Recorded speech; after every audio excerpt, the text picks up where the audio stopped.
Hello, Professor Mosby in class. My name is Ben Smith, and it's my presentation on youth ministry.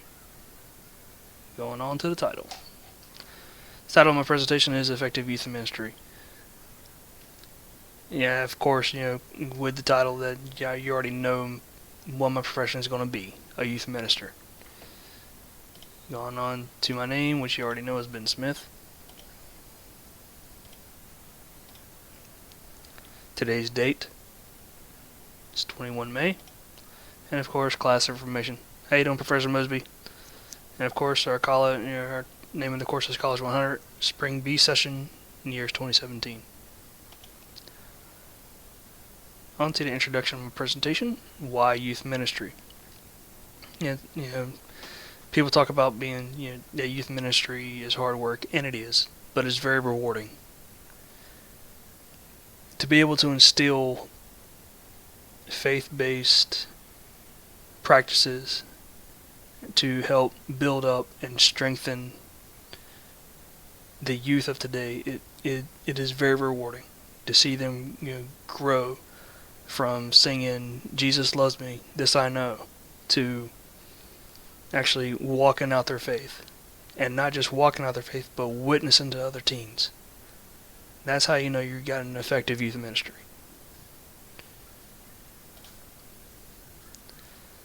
There's a calling on my life to minister to kids. That's why I'm pursuing youth ministry. This calling came upon me back in the year 2001. There was a lot of challenges that I was facing. I had just graduated basic training, tech school, I had just got married, and we were at our first duty station at McGuire Air Force Base. I was at the chapel on Sunday, and when the altar call came up, I went to the altar and prayed, and only one word came to my mind, and it said, "Preach." And I was like, "Okay, God, what?" I didn't know later, and I didn't find out till later that I was going to deal with youth ministry. On to my thesis statement. Youth ministry programs need effective leaders that will engage and captivate today's youth. The problem with youth ministry right now is that there's a steep decline in participation and attendance in youth ministry programs. So we need to figure out, what's drawing them away, and how can we capitalize on keeping them engaged in youth ministry programs. How does this tie into my degree? Well, dealing with youth ministry, you're basically dealing with religion.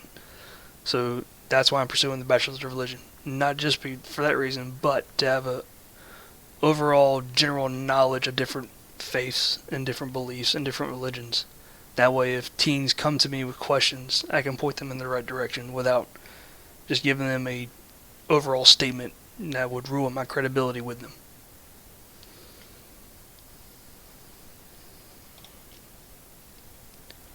On to the first point, faith.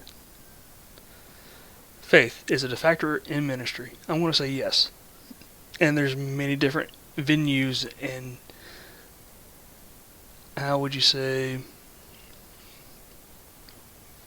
perspectives of faith. Faith, what's the determining factor that attracts and detracts? According to Rebecca Peters, culture can kidnap faith, and too often victims are not even aware of the circumstances.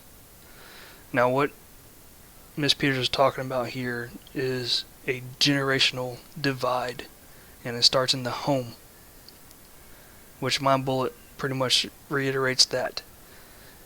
When I remember as a kid, my parents just dropped me off at school or Sunday school, and then didn't come pick me up till about noon, and that's all I knew of of church. And I was like, okay, I'm just gonna when I get old enough, I ain't gonna go, because my parents weren't involved, they weren't serious with it, so I didn't have a firm foundation at home to lean on to understand what faith is really about. And that's where effective youth ministry comes into play. They will help teens who don't have a solid foundation or solid grasp, of what faith is, and they will restructure and re-strengthen those foundations. Faith from a teenager's perspective. Children and teens still. I mean, we're constantly growing, so I consider myself still a teen. I know that I'm 34 years old, but I'm still constantly learning and growing. And they're even more so. They're like a sponge right now. They're soaking in all this information. And if they don't see faith played out and be real, they're not going to grasp that. And they're going to grow up saying, this ain't for me. According to Myers and Jackson, the church and the life of faith are often presented as otherworldly. Within this framework, young people erroneously interpret engagement with one's faith as synonymous with disengagement from the world. It's pretty much what I was just talking about. If we don't take it seriously, they're not going to take it seriously. It's okay to talk about Jesus. Many times in the past that I've dealt with youth ministry, and not in a church setting, people find it offensive. I've still yet to to comprehend why Jesus is offensive outside of church. But according to Greg Steer, he runs a blog. He's also a minister. It's daretoshare.org. He says teenagers need a safe place to confess and confide. An effective youth ministry can help teenagers deal with these challenges now and prepare them for victories both now and later. It's pretty much what I was reiterating on the last slide there. Teenagers are looking for something. They're looking for something bigger than themselves. Something that's real. Where else can they go to find that fulfillment?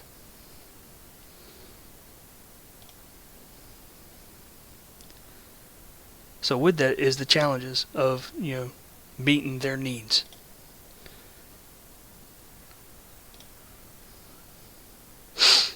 According to Coll100, a related question is whether youth ministry and congregational ministry are two separate ministries. According to her, she's talking about the separation of the adults to the teens. And I've actually experienced this with a previous church. When me and my wife were running a youth ministry, we created a bond with those teens. And we formed a circle during prayer time of just me and teenagers with my wife. But the pastor thought that we were trying to be segregated from them, told us to join into the circle with us. Which I agree, we need to be one, but teens need to figure out faith on their own. And not be afraid to express their faith. Like I'm saying in this bullet, teens need to express their faith and adults shouldn't discourage them to do so. With that pastor's one act, it broke away, slowly started breaking away our youth ministry. One by one, teens started to fall out. Teens are free thinkers. Curious minds are always going to be on the hunt for information. Teens these days want the truth. Again, according to Myers and Jackson, youth do not just want to hear that they've been saved by grace through faith. They also know what life looks like beyond that point. Teens are thinking, great, we've been saved. What now? When you have an effective youth ministry program, they're going to know. They're going to know where to go, how to pray, why they're praying, why they feel the things they feel, and why they feel like they're being attacked by the outside world.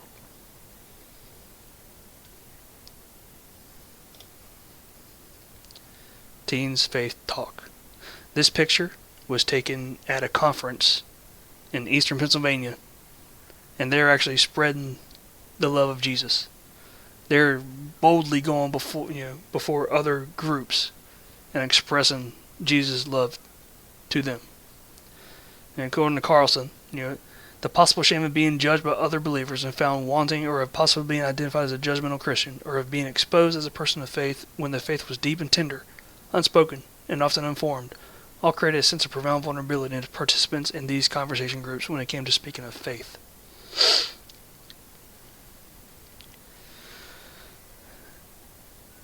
Effective youth ministry gives an opportunity for teens to come together to open up about faith. Because let's face it, even adults have questions, and they're dealing with these questions on their own. Teens need more support because they're just coming in to this belief. If they've just been saved, and if they've been saved for a while, I'm sure they still have questions. But that's where effective youth ministry comes into play. They're going to guide them and lead them and give them an open forum where they can open up themselves and open up their hearts to talk about real issues. But with that, how do you get them to open up? And so we're going into the techniques. As you can see by the picture I posted earlier in this course, I finally used it in this one. Not sure if the students are on the Bible app or on Instagram. We have the technology. Why aren't we using it? Granted, technology is great. I have the Bible app on my phone, and I program it to give me daily readings every day. But it also goes, teens today, they're constantly on their phones, looking down at it. How are you going to get them off the phones and on Jesus? New or old techniques. We have the Bible apps like I just spoke about. Good old-fashioned Bible study in youth groups. That gives us a chance to, come together and actually read the Bible and talk about what they find that they have an issue with. Video games and videos. Video games pretty much gives you a one-on-one opportunity to talk to teens about anything. And it gives you a great icebreaker to open up about Jesus. Videos. There's been a ton of videos with Christian culture. Not just Christian, but there's other religions as well. And that gives us an opportunity to talk about them after they view them. Video conference like Skype or Snapchat, all this new stuff and fang-dangle stuff that is going on. You can use that as a venue if you're trying to connect. Witnessing. There's nothing wrong with old-fashioned witnessing. Just one-on-one conversation, being real about it, and getting in front of their faces. Pretty much where I zoomed in here, this is what I'm talking about. Regardless of the venue, we're getting the message out to teens that it's real. Do you mean what? Fixed or growth mindset deals with this? Yes. When witnessing to teens, we have to meet them at their level. That means go where they go. See what they see, feel what they feel. They have a voice that needs to be heard. As with anything, in any kind of conversation tone, if one party doesn't feel like they're being appreciated and that their part of the conversation is not validated, they're going to cut you off. Same way with teens and youth in general. I deal with it with my children all the time, and I feel bad about it. They're showing me something exciting, and they want to they just want to share that experience with me, and I'm as I do my best to maintain my attention on them, because I have other things in the back of my mind, like, okay, I just got home, I just want to relax, but they're telling me about their day, and my main focus is on them at that point. That's where your effective youth ministry also needs to be. And it's important to have a growth mindset when you're dealing with this type of venue. Because if you have a fixed mindset, you're just going to be stuck in your ways and you're not going to grow. You're not going to learn. You're not going to see the fruit of your labor. But with a growth mindset, you're going to be open up to new opportunities. You're going to be opening up new ways of, and new ideas that they're offering that you haven't even thought of yet. So that's why it's important to have a growth mindset when dealing with youth ministry.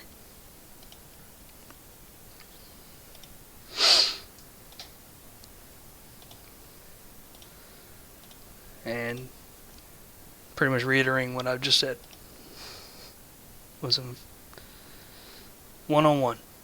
Back to the first bullet.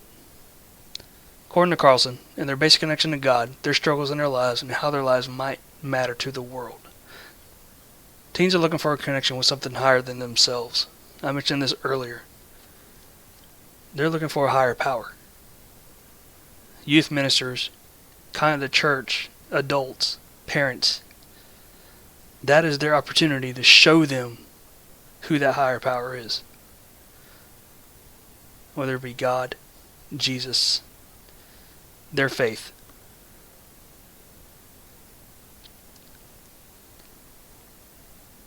If it, you gotta have that one-on-one conversation.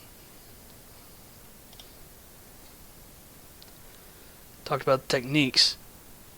Well, let's see if there's an increase or decrease in youth ministry programs. What exactly teens look for in ministry? Let's find out from Katie.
I know the video is a little awkward, but she does bring up some good points. And she's an actual teenager who's bringing up these points. And she has hit the nail right on the head about one of these issues. I agree. When dealing with effective youth ministry, they should stray away from the cliches. They should stray away from always hammering down abstinence and don't do drugs. What they really need to do is talk about Jesus and how awesome He is. And once you get down the concept that Jesus is here and He's real, teens are going to follow.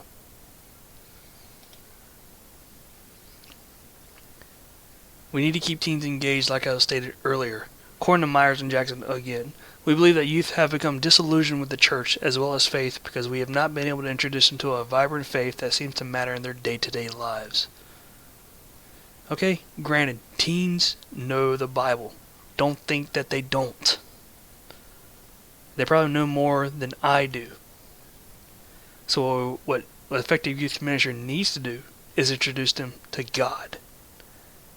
How real He is, how He can manifest Himself in their day-to-day lives.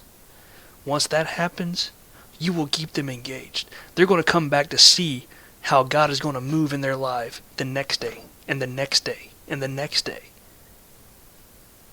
That's how effective youth ministry keeps them engaged. Program reboot, yes. According to Greg Steer, youth groups and small groups should be a place where teenagers can ask tough questions and even share doubts and struggles with their beliefs without fear of rebuke. Most of the time, teens come in, and I've seen it in the past too, when me and my wife ran the youth ministry, that they would just come in on Wednesdays and they would just sit down and be secluded. They wouldn't try to work in with their friends. They wouldn't try to participate in the worship songs. They would just sit there and just be pretty much out for the day. And he continues on, an effective youth ministry helps lay a solid foundation of biblical truth for the rest of a teenager's life.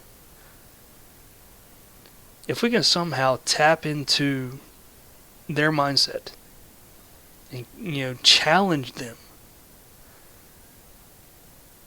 and let them know that their faith is real, then there's going to be no issues with them as they grow into adults. So effective youth ministry and youth ministry programs definitely need to have a clash of the minds to reboot their program, to reinvigorate it, to get the teens energized and going for Jesus.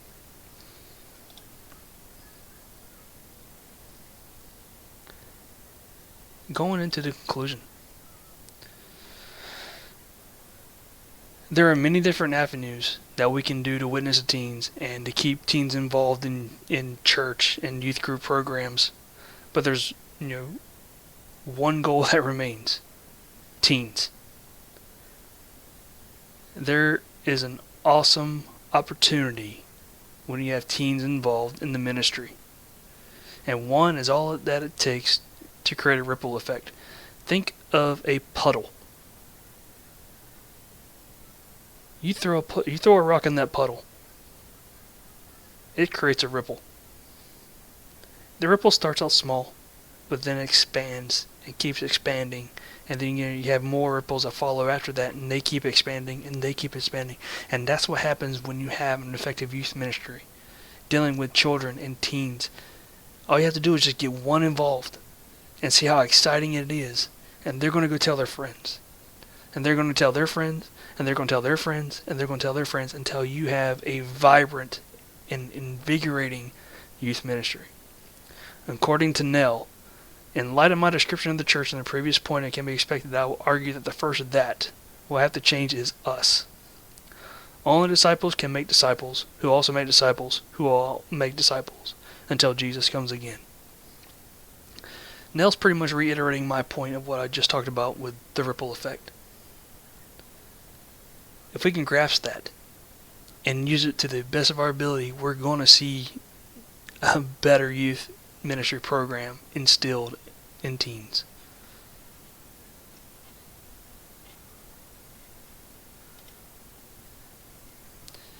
This video here pretty much epitomizes my whole presentation. This is what youth ministry is about.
I started partying every Friday and Saturday, lying to my parents about where I was, getting completely drunk, not knowing what I was doing. I would always blame myself for everything. There would be times when, like, I just felt like she made my life not be here anymore because I know that if I wasn't here, then things would be better for other people. When I moved in with my mom, I was still young, but as I was growing up, I just started hating her. It's because, like, her not being there, we never had like, a relationship where I can go talk to her about anything. I can just look at her and she would just tell me that I was nothing. I was supposed to not be born. I just didn't know mom can do that. And I started moving into the wrong path just to make myself happy. I would take all my anger out on other people, getting in fights at school, arguing and talking back, not listening to my mom. Just one night, I thought it'd be okay for me to go out and party because I thought, what's one night gonna hurt? Well, that night, I ended up being taken advantage of sexually. And I lost no trust there saying, no, I didn't take it. She knew that I took it. Like, you know, she knew it. And that really hurt me. I did other things to make me feel better because I never really found love from families. And my mom just never really been good with her. That night, me and my brother, I was with me. We ended up being raped, which I didn't really think. At first, it didn't come to me what happened. And then I just think I was hiding from myself because I didn't realize what was happening at this point in my life. I didn't really have anything. I didn't care. I didn't care for God at all. I think I just kept on losing pieces of me, and I just thought I would never get them back. It took the one worst thing that could have happened to me to completely realize that I needed to give my life to Christ. Even though I was clowning around trying not to listen, I know I could still hear the words. And Chris is now telling us stories about the stuff that he went through. And it just related to me a lot. And all the anger that built up into me, all the anger that he had also. And the stories and the sadness. And I also felt it. And it just made me so sad inside that I did all this stuff. I'm going to keep on that track because I've been going.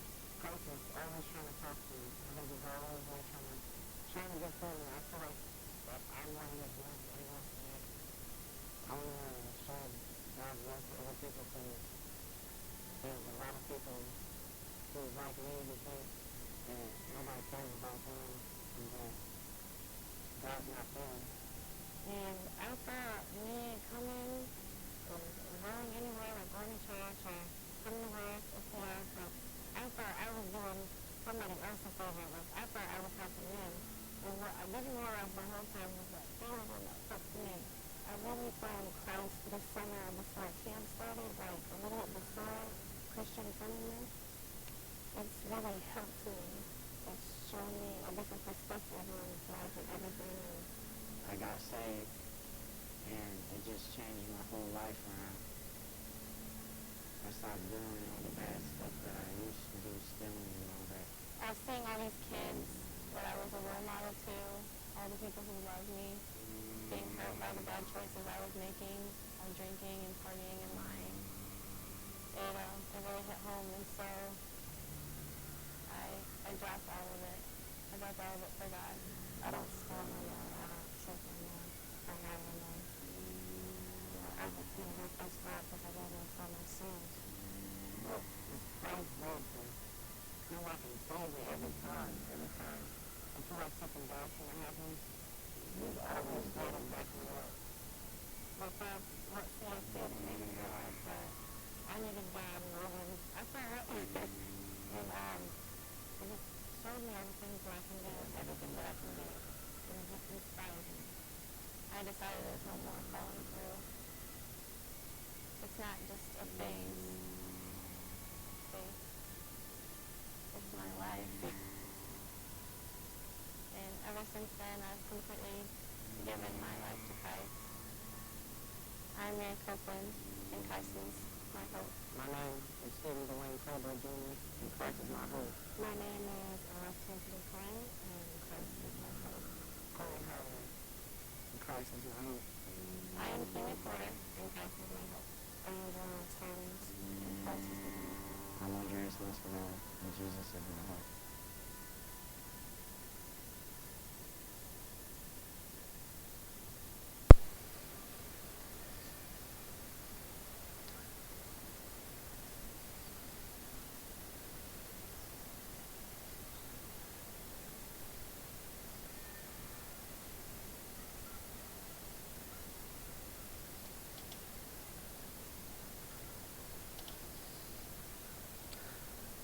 That was a very powerful video. I know what I said, that it's what youth ministry is about. And I can't stress the importance that it is what it's about. You saw many different teens that had many different issues, many different problems, broken homes. Didn't have the will to live. And one youth ministry program reached out to them and touched them and led them and guided them and told them that they are worth more than what they thought. Now, I wasn't, the whole point of my presentation is talk about effective youth ministry. I ain't trying to do anything else. This video inspired me. That's why I wanted to share it with y'all. And this is the end of my presentation. I'm going into the works cited page now. Yep. Where I got all my resources. Kid Carlson, equipping the next generation to speak their faith aloud. Anita Cloet, creative tensions in youth ministry and congregational context. The picture of when I told you about the kids ministering to another group of kids was the Eastern PA Conference Council on Youth Ministry. It was the picture was taken by Sabrina DeLiuso, and pretty much the main brunt of my presentation is from Jeremy Myers and Mark Jackson, The Freedom of a Teenager, Vocation of Service Learning as the Future of Youth Ministry. Also, Imagine Making Disciples in Youth Ministry, that was by Milan Nail. And of course the blog was in there a few times by Greg Steer. Dear parents of teenagers, here are 5 reasons you should keep your teens involved in youth group. And that last video that you just saw was testimony, awesome touching testimony by a group Teens Walk with Christ, YouTube, and it was uploaded by A New Light Dawning. And of course the first picture that I posted even earlier in the course, the future Roma Youth Ministry meme, that was posted by West Ham. I found it on Pinterest. And of course the other YouTube video by Katie Gregor, 5 Things That Bug Me About Youth Group. That is my personnel in youth ministry. My name is Ben Smith, and I hope you have an awesome day. Thanks.